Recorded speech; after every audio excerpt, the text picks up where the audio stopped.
Critical thoughts.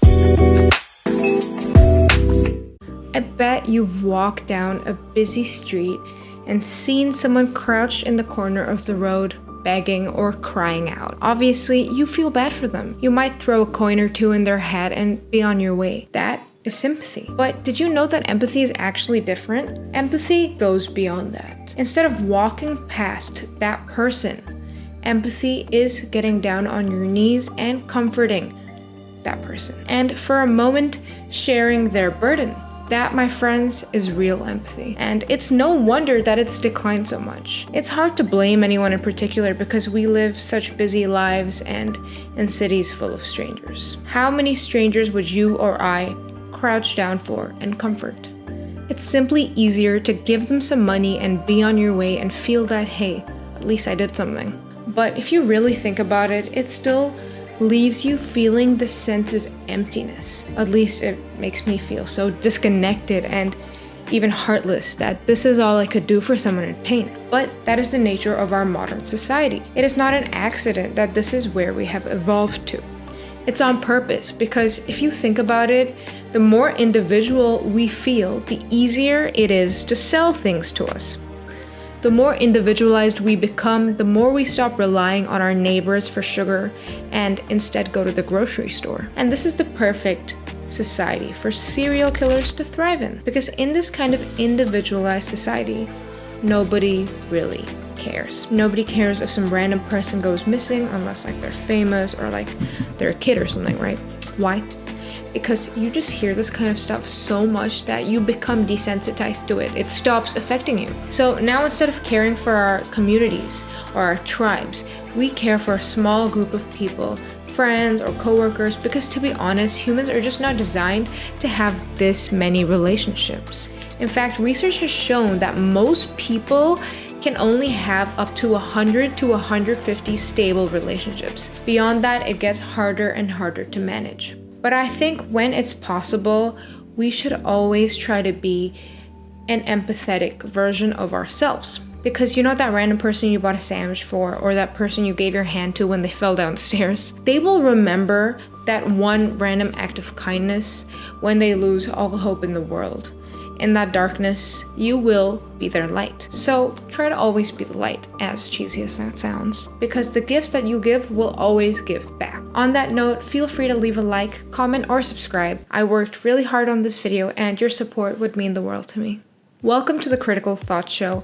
I'm your host, Unzareen, a 22-year-old law grad who believes that this world was designed to break our souls. Because it definitely broke mine, and I learned to rebuild my soul with my bare hands. My mission is to help unfuck your thinking and widen your perspective and open your mind. In today's episode, we're going to be discussing empathy, serial killers, and the neurologist who found out he's a psychopath, and how all of this shit is connected. If you didn't already know, humans developed in small tribal communities where everyone knew everyone and privacy just didn't exist. If you've ever lived in a very tiny little town, then you can probably relate to this.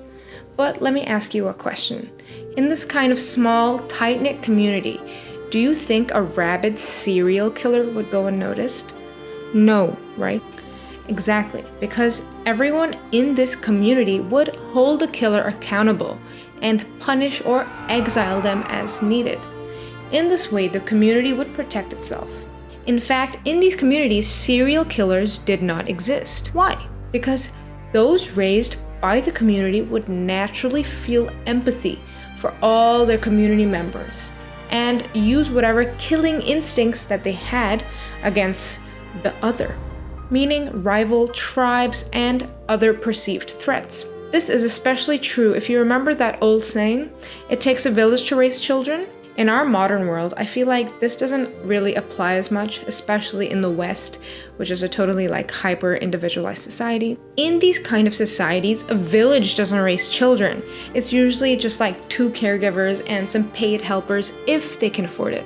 In this world, we are raised to feel that those who are family are only the people that we live under the same roof as. Not the same people that we live in the same building as, not the same people on the same block as us, or even the same city. No wonder then that basic empathy has gone down, and in turn, serial killers have risen up. According to the FBI of the USA, the term serial killer was only coined in the 1970s, when this type of killer first started to emerge.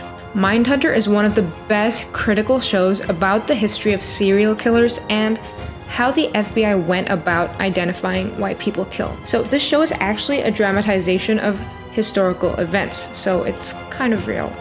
In the show, 2 FBI agents from the Behavioral Science Unit interview serial killers from real life, like Charles Manson and Ed Kemper, in hopes of understanding what drives them to kill and what sets them apart from normal people. Throughout the show and the interviews, the audience and the detectives both learn something really important. Killers don't look that different from the average Joe on the street. Instead, their motivations and the way they process emotions are what drive them to kill, instead of, let's say, solving an argument over a drink or something. In fact, the major takeaway from Mindhunter is that serial killers prosper in big cities. For example, all the killers which the agents interviewed were only able to get away with their crimes because they lived in places where it was easy to do so unnoticed, and because the authorities didn't care. This was especially true in the case of the Atlanta child murders, where many black children went missing and local authorities did nothing. And because this type of killer was so new, it was confusing to the detectives about whether these killings were even related at all. This brought them to interview some copycat killers. In these interviews, the detectives asked what made the killers kill, and serially. For example, in an interview with the infamous killer, Son of Sam, the killer replied saying that it was a way to become someone and gain notoriety and fame. This is not a surprising answer, don't you think? Even though it's set in the 70s, our society always had this gruesome fascination with the minds of killers. You can see this in the countless murder and true crime documentaries out these days, like the Dahmer and Ted Bundy stuff. For us, as the audience, it seems far-fetched, like a horror movie. But the unfortunate reality is that this fascination has led to even more crime, especially in the US, where firearms are as accessible as candy. I remember when I was in uni, a British friend of mine was telling me about how he went to the south of America and walked into a store and just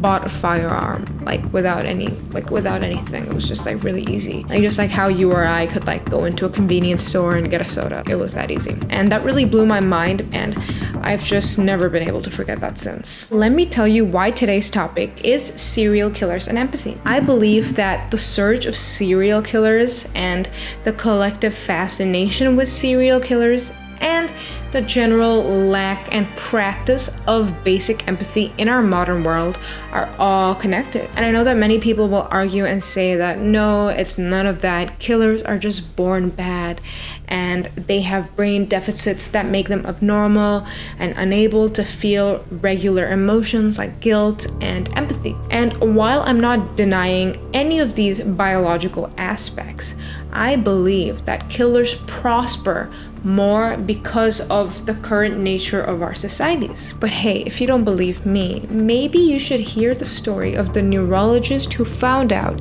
he has the brain of a psychopath. In his book, The Psychopath Inside, neurologist James Fallon tells the story of how his life changed. So Fallon was a neurologist for many decades, and as a neurologist, his work consisted of checking brain scans for different scientific experiments and all that stuff. For one particular experiment, he had to scan the brain of psychopaths and check what parts of their brains are active and what parts are kind of dormant compared to other normal brains. And so in order for this to work, he needed to have a control group of normal brains to compare the psychopath brains with. So he got his whole family's brain scanned, including himself, and everything was totally anonymized. When the results came back, he noticed that one of the brain scans from his family looked exactly like the brains of psychopaths. The scan turned out to be of his own brain. Literally, can you imagine that? Like, you're minding your business and living a boring scientific life, no offense, Mr. Fallon, and you randomly find out that you happen to have the brain of a psychopath. It's wild. So obviously Fallon was beyond confused as to how this could be. He was a successful scientist, he was happily married, he had 3 kids, and a great relationship with his whole family. Furthermore, he had never done anything that would warrant him being called a psychopath. He was never a violent person, he was never ill-intentioned towards people, he never hurt any little baby animals, and he never even got into fights. So how could this be? Fallon's life took a 180 at that moment. You see, Fallon had a rigid belief that, and I quote, "Nature, genetics, determines about 80% of our personality and behavior, and nurture, how and in what environment we are raised, only 20%. Meaning, if he were to stand by this belief of nature over nurture, by all accounts, he should have been a full-blown active psychopath. Honestly, it only gets funnier from here because Fallon goes and tells his whole family about the brain scan and they all have a good laugh. But his cousin tells him that he's actually been doing some research on their family lineage. And turns out Fallon comes from a line of notorious killers who've all killed one family member or another. Fallon's blood can be traced all the way back to Thomas Cornell.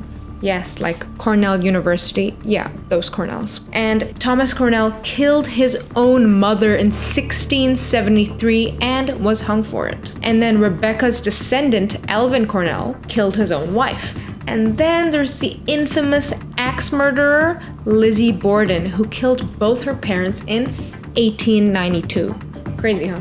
Did you notice that in this case, it's mostly the men who are psychopaths, and not just in this case, but generally? Why is that? Well, turns out there's a scientific reason behind this. So if you remember anything from 6th grade biology, I hope you remember that usually male children are born with 1 X and 1 Y chromosome, whereas female children are born with 2 X chromosomes. So it turns out that the psychopath gene is actually in the female X chromosome. So that means if it's in a boy's mother's chromosomes, boom, nothing to do about it, he instantly inherits the psychopath gene because he doesn't have another X chromosome to counter that. But since girls have 2 X chromosomes, even if they inherit one that's carrying the psychopath gene, their other chromosome that they have usually cancels this out. This genetic variation is the MAWA allele, otherwise known as the warrior gene. According to Fallon, this gene makes people more susceptible to impulsivity and aggressiveness. But I can hear you asking, why would humans even need this mutation? Well,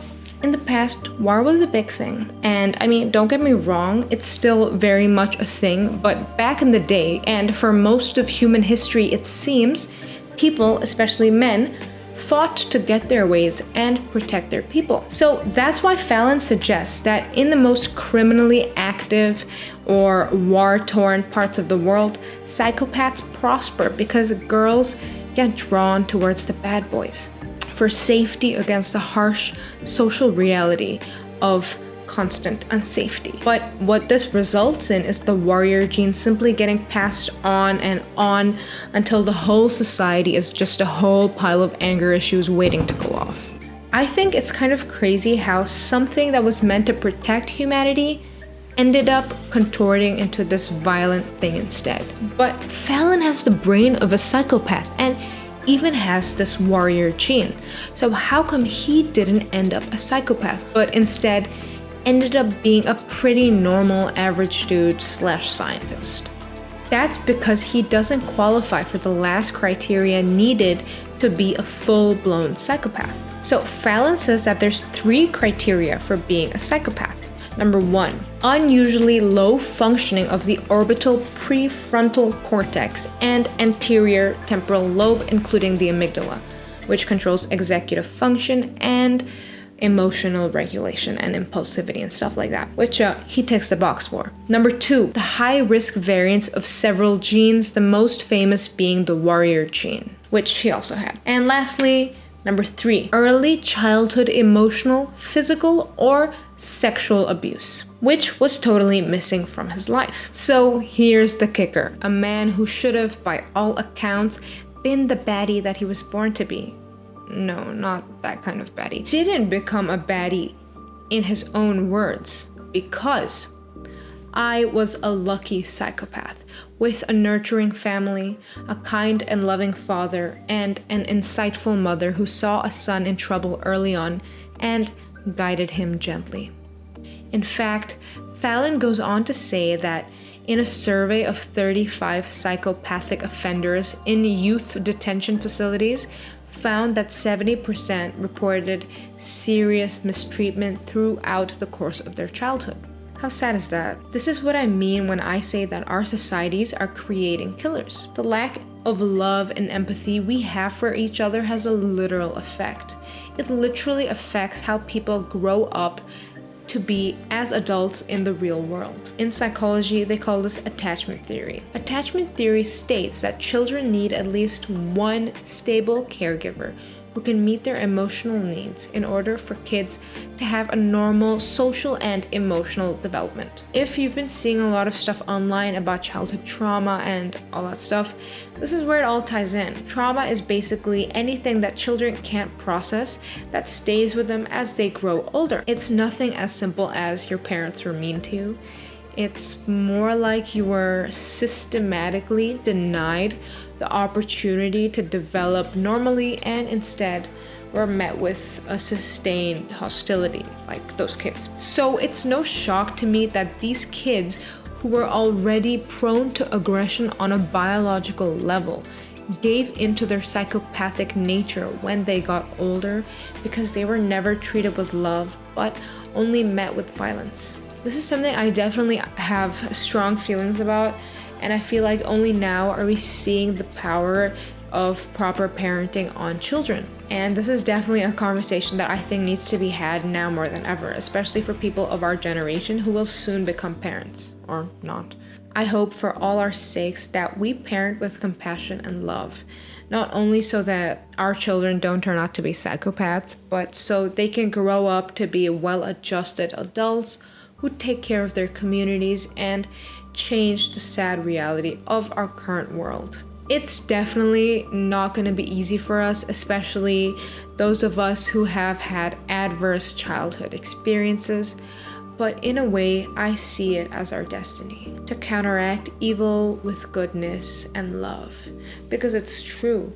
There's so much evil in this world today, and just like any great superhero story goes, good always triumphs over evil. And I believe that Fallon's story is definitely a testament to that. It's funny because by the end of the book, even he admits that nurture matters more than nature. He says that it's a purposeful, nurturing environment that could be created in almost any family or neighborhood. He finished off with this one quote that really stuck by me. My story is as much about motherhood and fatherhood and parenthood and how you raise kids as it is about me. How cute. That's it for this week's episode. If you like this episode, feel free to connect with me on Instagram or Twitter. I haven't decided on next week's episode yet, but it's probably going to be about astrology and how people throughout ancient times have used it to make their lives better and to understand themselves, kind of like a psychological tool. Until then, I hope you have a thoughtful day.